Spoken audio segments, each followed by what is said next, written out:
तुम्हें कसम है अपने घर के हालात की, तुम्हें कसम है अपने घर के हालात की, जवाब दो उनको जो बोल रहे हैं बिना बात की। चाहे गवा दो नींद सारी रात की, चाहे गवा दो नींद सारी रात की, क्योंकि हर जगह बात चल रही है बस तुम्हारी औकात की, तुम्हारी औकात की। इन्हीं पंक्तियों के साथ में मैं एसपी ठाकुर आप सभी का हार्दिक वंदन करता हूँ। दोस्तों, आज वीडियो में बात करेंगे जीव विज्ञान से संबंधित एक और महत्वपूर्ण टॉपिक चिकित्सा विज्ञान। चिकित्सा विज्ञान के अंतर्गत बात करेंगे अंतःस्रावी तंत्र। अंतःस्रावी तंत्र में जानेंगे पीयूष ग्रंथि, पीयूष ग्रंथि, थायराइड ग्रंथि, थायराइड ग्रंथि, पैराथायराइड ग्रंथि, पैराथायराइड ग्रंथि। इसके बाद में बात करेंगे एडिनल ग्रंथि, एडिनल ग्रंथि के बाद में बात करेंगे जनन ग्रंथि, और जनन ग्रंथि के बाद में बात करेंगे अग्नाशय पर। तो वीडियो बहुत ही ज़्यादा महत्वपूर्ण रहने वाला है, तो वीडियो में एंड तक बनी रहिएगा। तो चलिए दोस्तों, वीडियो शुरू करते हैं। सबसे पहले जानते हैं कि अंतःस्रावी तंत्र क्या होता है। तो जो शरीर के विभिन्न भागों में उपस्थित जो नलिका विहीन ग्रंथियां रहती हैं उनको ही क्या कहते हैं, अंतःस्रावी तंत्र कहते हैं। अब इसमें क्या होता है, तो इनमें क्या होता है कि हार्मोन बनता है। तो हार्मोन कहाँ पर बनता है, अंतःस्रावी तंत्र के अंतर्गत नलिका विहीन ग्रंथियों में बनता है, जिसका काम क्या रहता है, यह शरीर की सभी रासायनिक क्रियाओं को नियंत्रित करते हैं। तो शरीर की सभी रासायनिक क्रियाओं को कौन नियंत्रित करता है, तो हार्मोन्स नियंत्रित करते हैं। और ये हार्मोन्स कहाँ से निकलते हैं, तो नलिका विहीन ग्रंथियों से निकलते हैं, जिसे क्या कहते हैं, अंतःस्रावी तंत्र कहते हैं। जिसमें ये 6 विभिन्न ग्रंथियां पढ़नी हैं, जिससे विभिन्न प्रकार के हार्मोन्स निकलेंगे, और इनमें इनकी कमी से होने वाले रोग, इनकी अधिकता से होने वाले रोग, इन सब पर चर्चा करेंगे। तो सबसे पहले जान लेते हैं कि हार्मोन क्या होता है। तो हार्मोन्स क्या होता है अर्थ में, तो उत्प्रेरित करने वाला पदार्थ। तो उत्प्रेरित करने वाले पदार्थ को ही क्या कहते हैं, हार्मोन्स कहते हैं।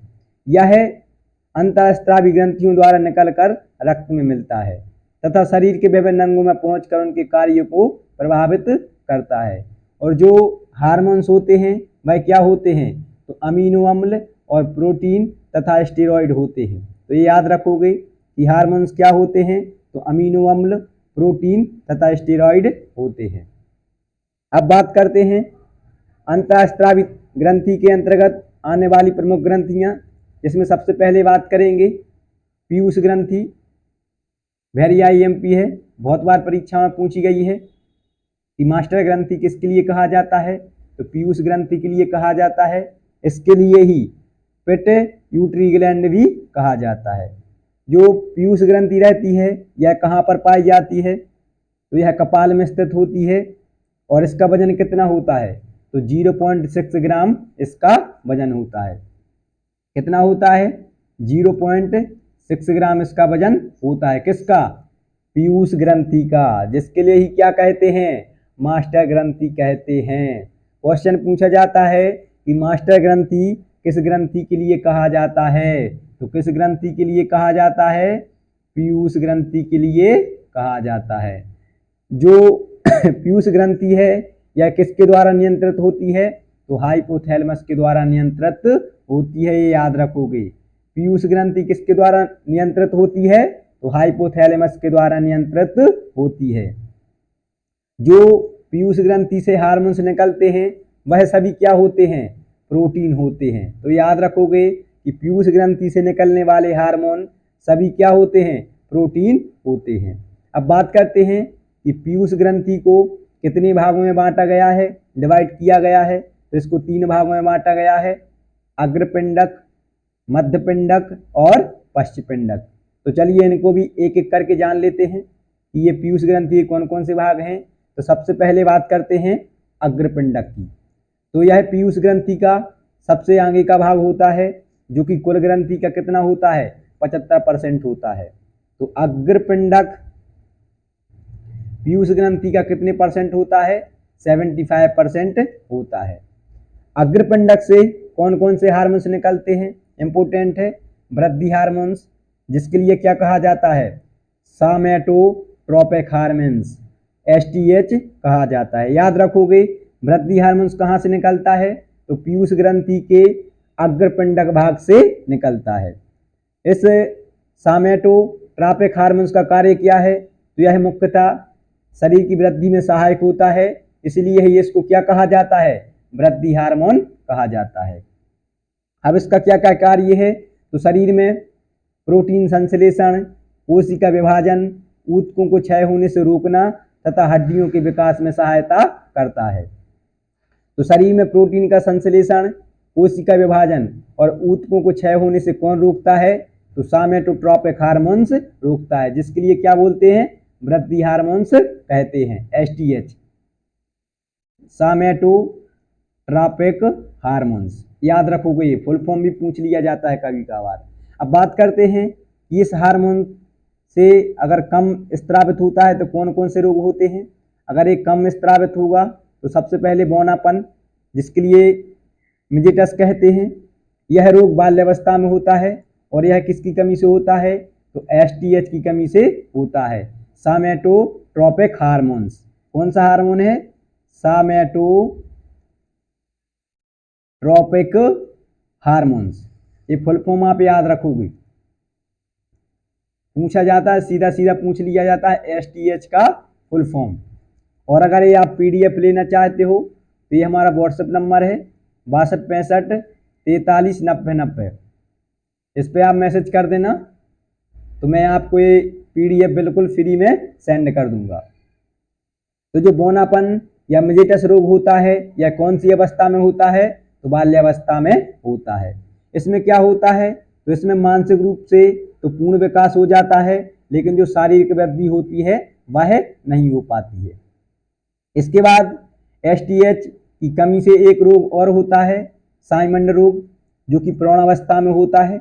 और मैंने आपको बताया एसटीएच का फुल फॉर्म सामेटोट्रोपिक हार्मोन।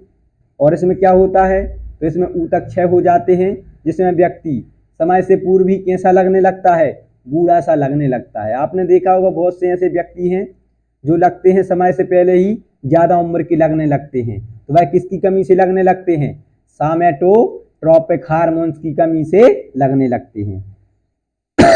इसके बाद अगर ये एसटीएच हार्मोन्स, सामेटोट्रोपिक हार्मोन्स अधिक मात्रा में निकलने लगता है तो कौन कौन से रोग होते हैं, तो देख लेते हैं। महाकायता, यह भी बाल्यावस्था में अगर एसटीएच हार्मोन्स अधिक मात्रा में, देखो हार्मोन्स एक नियमित मात्रा में निकलना चाहिए, अगर कम निकलेगा तब भी आपके शरीर के लिए नुकसान है और अगर ज़्यादा निकलेगा तब भी आपके शरीर के लिए नुकसान है। तो कोशिश यही है कि यह बराबर मात्रा में निकलता रहना चाहिए। तो इससे क्या होता है, महाकायता रोग जो कि बाल्यावस्था में एसटीएच की अधिक मात्रा निकलने से होता है। इसमें क्या होता है कि जो शरीर रहता है उसकी लंबाई तो अत्यधिक बढ़ जाती है और जो शरीर रहता है वह कैसा हो जाता है, बेडौल हो जाता है। तो शरीर बेडौल किस रोग में हो जाता है, महाकायता रोग में हो जाता है। महाकायता रोग कौन सी अवस्था में होता है, तो बाल्यावस्था में होता है। महाकायता रोग कौन से हार्मोन्स की अधिकता के स्त्रावण से होता है, तो सामेटोट्रोपिक हार्मोन्स की अधिकता से यह रोग होता है।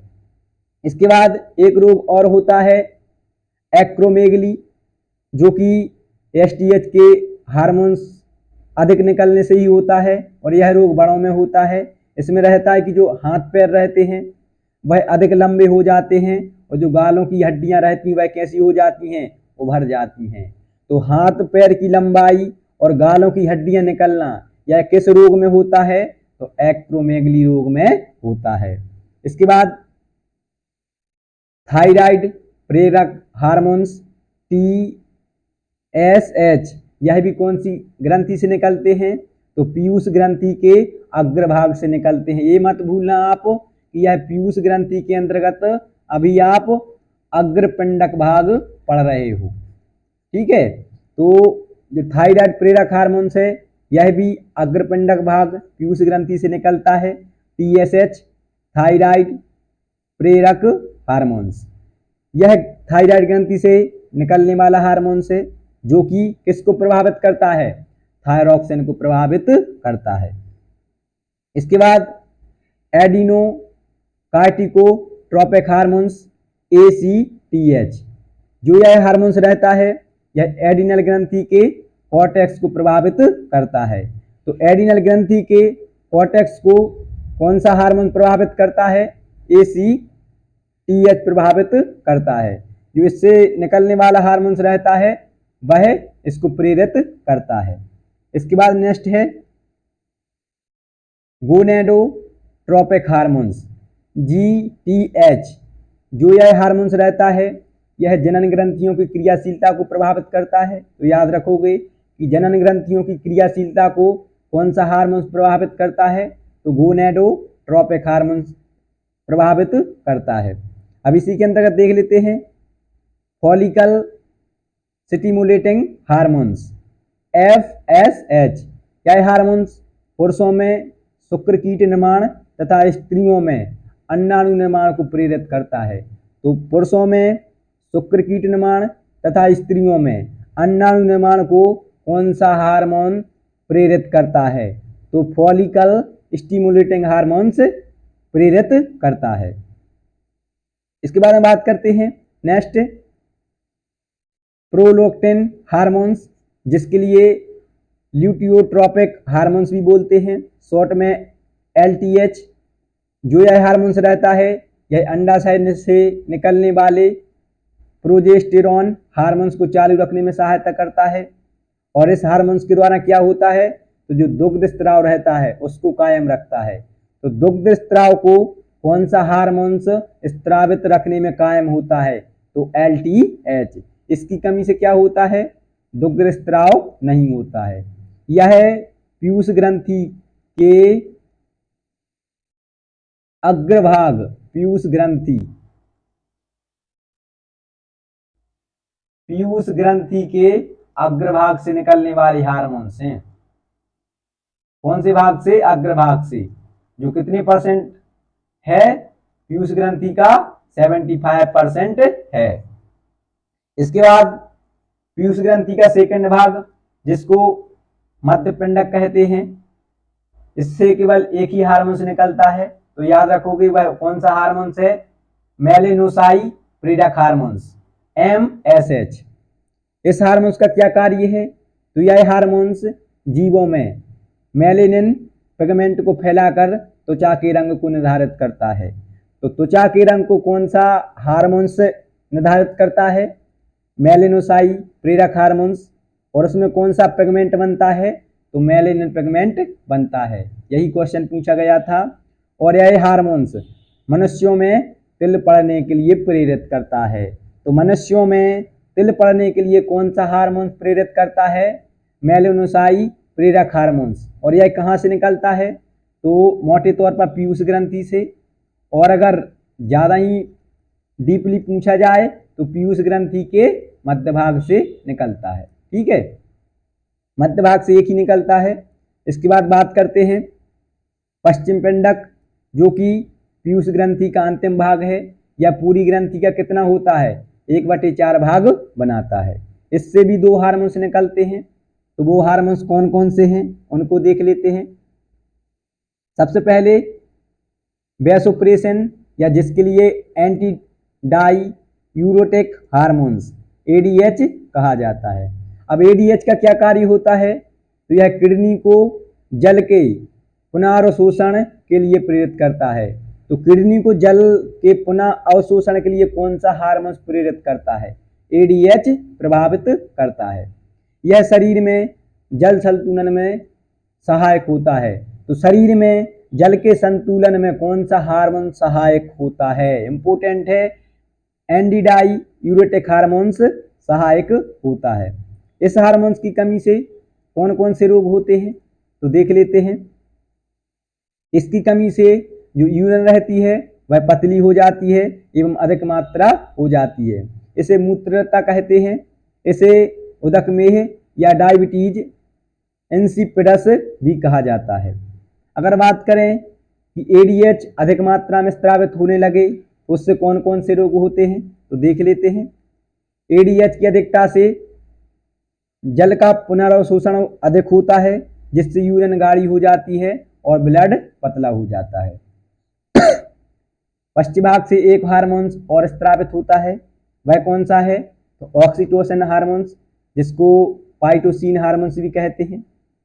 इसका क्या कार्य है, तो यह हार्मोन गर्भाशय की पेशियों में सिकुड़न पैदा करता है। तो गर्भाशय की पेशियों में सिकुड़न कौन सा हार्मोन पैदा करता है, तो पाइटोसिन करता है, जिससे प्रसव पीड़ा होती है तथा बच्चे के जन्म में सहायता पहुंचाता है। तो याद रखोगे आप, इम्पोर्टेंट है। यह दुग्ध स्त्राव को प्रोत्साहित करता है तथा माँ और बच्चे के बीच गहरे संबंध विकसित करता है। तो माँ और बच्चे के बीच में गहरे संबंध कौन सा हार्मोन स्थापित करता है, तो पाइटोसिन, जिसके लिए ऑक्सीटोसिन भी कहा जाता है। इसके बाद नेक्स्ट ग्रंथि ये थी पीयूष ग्रंथि। पीयूष ग्रंथि के बाद में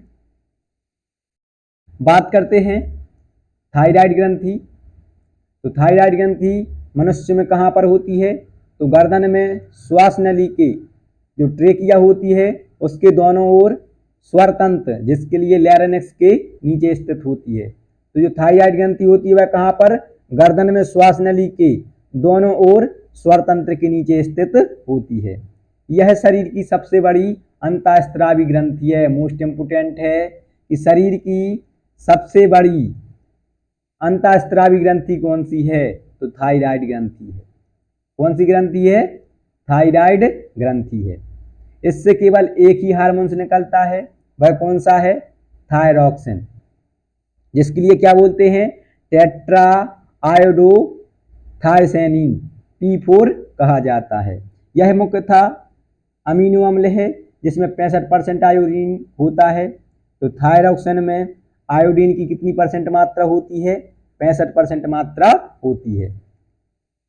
यह हृदय स्पंदन की दर को प्रभावित करके शरीर के तापमान को नियंत्रित करता है। तो शरीर के तापमान को कौन नियंत्रित करता है, थायरॉक्सिन नियंत्रित करता है। इसे अंतःस्रावी तंत्र का पेसमेकर कहते हैं। तो अंतःस्रावी तंत्र का पेसमेकर किसके लिए कहा जाता है, थायरॉक्सिन हार्मोन्स के लिए कहा जाता है। और यह थायरॉक्सिन हार्मोन्स किससे निकलता है, तो थायराइड ग्रंथि से निकलता है, जिसमें आयोडीन की मात्रा कितनी रहती है, 75% रहती है। इसकी कमी से कौन कौन से रोग होते हैं थायरॉक्सिन की, तो सबसे पहले हाइपोथायरिज्म होता है, जिसमें जड़ मानवता, यह रोग बच्चों में होता है। ऐसे बच्चे मानसिक रूप से अल्प विकसित होते हैं और उनका पेट बाहर निकला हुआ होता है तथा जीभ मोटी होती है। यह किसकी कमी से होते हैं, थायरॉक्सिन की कमी से होते हैं। एक और घेंगा या ग्वाइटर अक्सर पूछ लिया जाता है कि जो घेंगा या ग्वाइटर रोग है वह किस हार्मोन्स की कमी से होता है, तो वह थायरॉक्सिन की कमी से होता है। थायरॉक्सिन कमी जो हार्मोन्स रहता है और उसमें मैंने आपको बताया कि 75% आयोडीन की मात्रा रहती है। तो आयोडीन की अगर कमी हो जाती है जिसमें थायराइड ग्रंथि सूज जाती है और घेंगा या ग्वाइटर रोग हो जाता है। तीसरा है मिक्सीडेमा, यह रोग वयस्कों में होता है। इससे रोगी स्लो हार्ट रेट, लो बॉडी टेम्परेचर तथा मांसपेशी की कमजोरी से पीड़ित होते हैं। अगर ये तो थायरॉक्सिन की कमी से होने वाले रोग हैं। अगर अधिकता की बात करें कि अगर अधिक मात्रा में स्रावित होने लगे तो कौन कौन से रोग होते हैं, तो सबसे पहले एक्सोथैलेमिक ग्वाइटर, इसमें आंखें फूलकर बाहर निकल आती हैं। दूसरा है प्लूमर रोग, इसमें थायराइड ग्रंथि में जगह जगह गांठें पड़ जाती हैं। तो ये थी आपकी थायराइड ग्रंथि। इसके बाद नेक्स्ट बात करते हैं पैराथायराइड ग्रंथि, यह भी गले में होती है और इससे कितने हार्मोन्स निकलते हैं, तो इससे 2 हार्मोन्स निकलते हैं। कौन कौन से, एक तो पैराथॉर्मोन, यह हड्डियों में वृद्धि एवं दांतों के निर्माण को नियंत्रित करता है। तो हड्डियों के निर्माण तथा दांतों की वृद्धि के लिए कौन सा हार्मोन जिम्मेदार है नियंत्रित करने के लिए? पैराथार्मोन। यह अस्थियों के अनावश्यक भागों को गलाकर रक्त में कैल्शियम और पोटेशियम को मुक्त करता है। इसके बाद दूसरा हार्मोन जो कि पैराथायराइड ग्रंथि से निकलता है वह कौन सा है? तो कैल्सिटोनिन। और इसका क्या कार्य है? तो यह पैराथार्मोन को ठीक उल्टा कार्य करता है, इसके ठीक विपरीत कार्य करता है। यह हड्डियों का विघटन कर यूरिन में कैल्शियम के उत्सर्जन को बढ़ावा देता है। अब बात करते हैं कि इसकी कमी से कौन कौन से रोग होते हैं। तो सबसे पहले टेटनी। इसमें जो रक्त में कैल्शियम और फास्फोरस की मात्रा तेजी से घटने लगती है और टेटनेज रोग हो जाता है। दूसरा रोग कौन सा है? हाइपोकैल्सीमिया। यह बाल्यावस्था में होने वाला रोग है जिसमें बच्चों के मस्तिष्क, हड्डियों एवं दांतों का विकास रुक जाता है। तो कौन से रोग में मस्तिष्क, हड्डियों एवं दांतों का विकास रुक जाता है? हाइपोकैल्सीमिया में। इसकी अधिकता से कौन कौन से रोग होते हैं? तो अधिकता से बात करते हैं तो ऑस्टियोपोरोसिस। इस रोग में क्या होता है? तो इस रोग में हड्डियों से कैल्शियम खींच लिया जाता है तथा रक्त में कैल्शियम की मात्रा बढ़ जाती है। इसमें हड्डियां मुलायम एवं सारंद्र हो जाती हैं। तो कौन से रोग में हड्डियां मुलायम एवं सारंद्र हो जाती हैं? तो ऑस्टियोपोरोसिस में हो जाती हैं। दूसरी गुर्दे की पथरी या जिसको किडनी स्टोन बोलते हैं, यह भी इसकी अधिकता से होता है। ये थी आपकी पैराथायराइड ग्रंथि, पैराथायराइड ग्रंथि। अब इसके बाद में नेक्स्ट बात करते हैं एडिनल ग्रंथि। तो यह ग्रंथि प्रत्येक किडनी के ऊपर सिरे पर अंदर की ओर स्थित होती है। तो एडिनल ग्रंथि कहाँ पर स्थित होती है? किडनी के ठीक ऊपरी सिरे के अंदर की ओर स्थित होती है। इससे जो निकलने वाले हार्मोन्स रहते हैं उसके लिए क्या कहा जाता है? लड़ो एवं उड़ो हार्मोन्स कहा जाता है। तो कौन सी ग्रंथि से निकलने वाले हार्मोन्स को लड़ो एवं उड़ो हार्मोन्स कहा जाता है? तो एडिनल ग्रंथि से निकलने वाले हार्मोन्स को लड़ो एवं उड़ो हार्मोन कहा जाता है। जो एडिनल ग्रंथि के कितने भाग हैं? तो इसको दो भागों में डिवाइड किया गया है। कॉर्टेक्स जो कि आंतरिक भाग है और मेडुला जो कि बाहरी भाग है। इनको जान लेते हैं। क्वेश्चन पूछा जाता है कि जो एडिनल ग्रंथि का आंतरिक भाग है उसके लिए क्या कहा जाता है? तो कॉर्टेक्स कहा जाता है। और एडिनल ग्रंथि के बाहरी भाग के लिए क्या कहा जाता है? तो मेडुला कहा जाता है। जो कॉर्टेक्स से निकलने वाले हार्मोन्स हैं वह कौन से हैं? तो तीन हार्मोन्स निकलते हैं। सबसे पहले बात करते हैं ग्लूकोकॉर्टिकॉइड हार्मोन्स। यह हार्मोन कार्बोहाइड्रेट, प्रोटीन तथा वसा का उपापचय कर नियंत्रित करता है। आरबीसी की संख्या को बढ़ाता है तथा डब्ल्यूबीसी को नियंत्रित करता है। अंग प्रत्यारोपण के समय इस हार्मोन्स को दिया जाता है।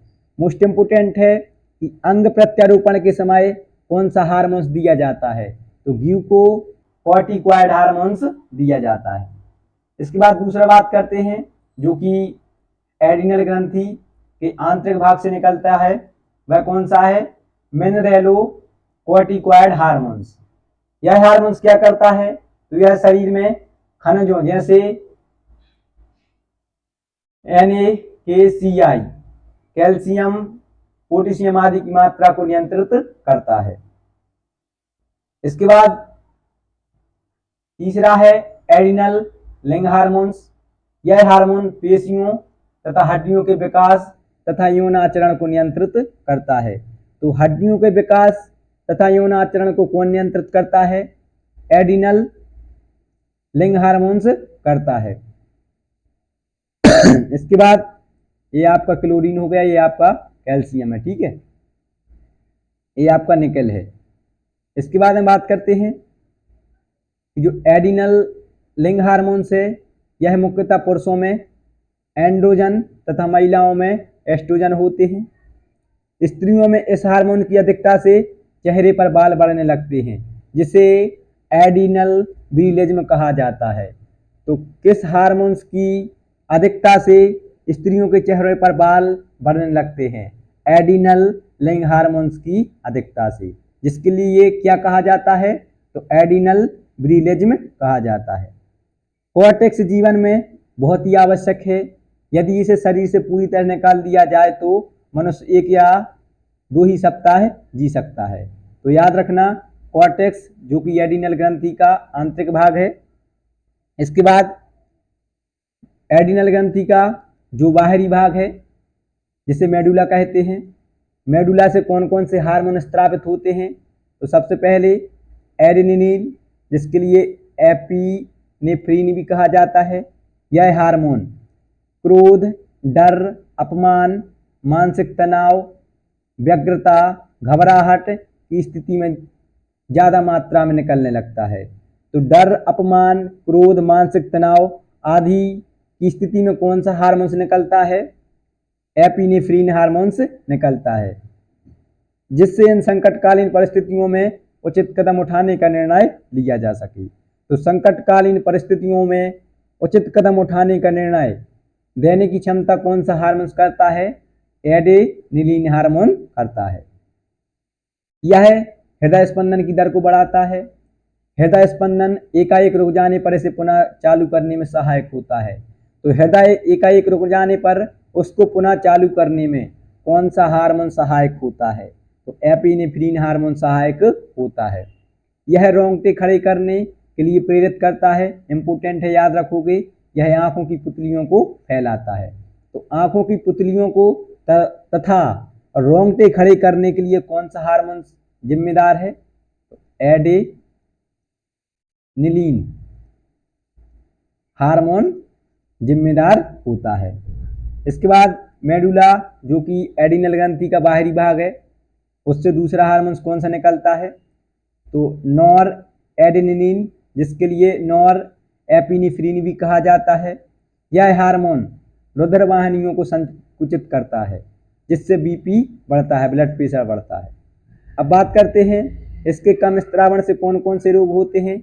अगर यह हार्मोन कम मात्रा में निकलेगा तो सबसे पहले एडिशन रोग होगा, जिसमें क्या होता है कि बीपी घट जाता है, वह Na और जल का उत्सर्जन बढ़ जाता है, जिससे निर्जलीकरण हो जाता है। एडिशन रोग के बाद यह रोग मिनरेलोकोर्टिकॉइड हार्मोन की कमी से होता है, तो याद रखना। और दूसरा कौन सा है? कॉन्स रोग। यह रोग Na व K की कमी से होता है। इसमें मांसपेशियों में अकड़न आती है तथा रोगी की मृत्यु हो जाती है। तो याद रखोगे आप कि कौन सा रोग किस की कमी से होता है? Na व K की कमी से होता है। ठीक है, इसमें क्या होता है? तो इसमें मांसपेशियों में अकड़न आती है तथा रोगी की मृत्यु हो जाती है। अगर बात करें कि यह अधिक मात्रा में स्रावित होने लगे तो कौन सा रोग होता है? तो सबसे पहले कुशिंग रोग। यह शरीर में Na व जल के जमाव को अधिक कर देता है, जिससे क्या होता है? हड्डियां अनियमित हो जाती हैं। और दूसरा कौन सा रोग? इसमें जो स्त्रियों में व पुरुषों के लक्षण उत्पन्न होने लगते हैं। ठीक है, जैसे चेहरे पर दाढ़ी मूंछ का आना और आवाज मोटी होना तथा बांझपन होना। तो याद रखोगे आप कि चेहरे पर दाढ़ी एवं मूंछों का आना कौन सा रोग कहलाता है? कौन सा रोग कहलाता है। इसके बाद नेक्स्ट बात करते हैं, ये थी आपकी एडिनल ग्रंथि। एडिनल ग्रंथि के बाद हम बात करते हैं जनन ग्रंथि। तो जनन ग्रंथि इस ग्रंथि में महिलाओं में अंडाशय तथा पुरुषों में विसरण पाए जाते हैं। ठीक है, तो सबसे पहले जानते हैं अंडाशय। यह महिलाओं में उदर गुहा में होता है। ठीक है, और इससे निकलने वाले हार्मोन्स कौन कौन से होते हैं? तो अंडाशय से सबसे पहले एस्ट्रोजन निकलता है। यह स्टेरॉइड होता है जो कि युवावस्था में यौन लक्षणों को प्रेरित करता है। तो युवावस्था में यौन लक्षणों को कौन प्रेरित करता है? एस्ट्रोजन प्रभावित करता है। इस हार्मोन्स के कारण महिलाओं की आवाज़ में मधुरता तथा स्वभाव में शालीनता आती है। तो कौन से हार्मोन्स की वजह से महिलाओं की आवाज़ में मधुरता तथा स्वभाव में शालीनता आती है? तो वह कौन सा हार्मोन है? एस्ट्रोजन हार्मोन है। इसकी कमी से महिलाओं में जनन क्षमता कम हो जाती है तथा मासिक धर्म चक्र में गड़बड़ी उत्पन्न हो जाती है। तो महिलाओं में मासिक चक्र धर्म में गड़बड़ी उत्पन्न किस हार्मोन्स की कमी से हो जाती है? एस्ट्रोजन की कमी से हो जाती है। जो एस्ट्रोजन हार्मोन्स है वह महिलाओं में कहाँ से निकलता है? तो अंडाशय से निकलता है। अंडाशय से निकलने वाला दूसरा हार्मोन कौन सा है? प्रोजेस्टेरोन। जो प्रोजेस्टेरोन रहता है यह दुग्ध ग्रंथि को सक्रिय करता है तथा गर्भधारण का निर्धारण करने वाला हार्मोन है। तो गर्भधारण का निर्धारण करने वाला हार्मोन कौन सा है? प्रोजेस्टेरोन है। इसके बाद सबसे इम्पोर्टेंट रिलैक्सेन, जो कि इस हार्मोन के स्त्रावण से प्यूबिक संस्थान या प्यूबिक संधान मुलायम हो जाता है, जिससे जो गर्भाशय की ग्रीवा रहती है वह चौड़ी हो जाती है और जो बच्चा रहता है बच्चे को जन्म देने में मदद मिल जाती है। तो एस्ट्रोजन, प्रोजेस्टेरोन और रिलैक्सेन हार्मोन्स कहाँ से निकलते हैं? तो यह महिलाओं में अंडाशय से निकलते हैं, जो कि अंडाशय कहाँ पर होता है महिलाओं में? तो उदर गुहा के ठीक ऊपर स्थित होता है। ये था महिलाओं का। इसके बाद बात करते हैं जनन ग्रंथि के अंतर्गत पुरुषों में, जो कि विसरण होता है। तो इससे भी दो हार्मोन्स निकलते हैं। यह किस में होता है? तो पुरुषों में होता है। इससे कौन कौन से हार्मोन्स निकलते हैं? तो टेस्टोस्टेरोन और एंड्रोस्टेरोन निकलते हैं।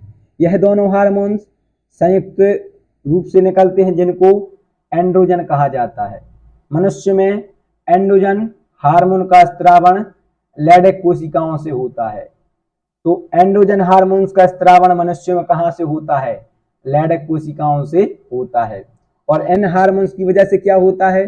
तो पुरुषों में दाढ़ी मूछों का आना, लैंगिक लक्षणों का विकास और मांसपेशियों को शक्ति प्रदान करना तथा आवाज का भारी होना एंड्रोजन हार्मोन्स की स्त्रावण से होता है।